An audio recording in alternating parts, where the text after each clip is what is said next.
ওখানে লোকে কি হয়েছে জানেন, একটা উটু কিনুন লাগবো। কারণ আজকালের যে ঝামেলা, যে গার্মেন্টস সারি মারি কইরাও যে সমস্যাটা আসি আজকাল বুঝুন। তো একটা উটু কিনবাম, উটু কিনিয়া উটুটা কিনে আমি চালাইতাম না, আমি তো উটু মুটু চালাইতাই না বুঝুন। তো একটা উটু মুটু কিনা এটা ভাড়া দিয়ে তুই দিয়াম, কারণ আমার বাড়ির সামনে গিয়ে যখন রাস্তাটা, তাইলে বেলায় আর কি বুঝুন। উটু রাউনে জায়গা নাই, ঘেরে দিয়ে রাখবাম নিয়ে। তো ওটা কিনে ভাড়া ছাড়া দিয়াম, ভাড়া মানে দিনে যদি 1,000 টাকার ভাড়া মারে তাহলে 500 টাকা আমার, আর সেই 500 টাকা এই বেড আর যে বেডা চালাইবো এটাই করার লাগবো। কারণ দুনিয়ার তো বর্তমানের অবস্থা ভালো না, ব্যবসা করতে হইব বুঝুন।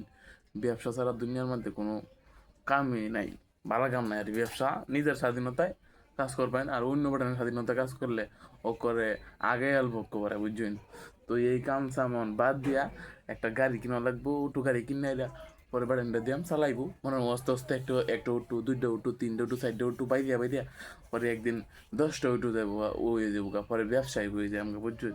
এছাড়া ভাব নাই। তো আমি আমার দাদারেও কইতাছি যে দাদা আপনি একটা উঠু কিনুন, কিন্তু দাদা এটা করতো না বুঝছেন, এটা সত্যি কথা। তো দাদা আমি এটাই বলি যে একটা উটু কিনে ভাড়া দিন, ভালো হইব।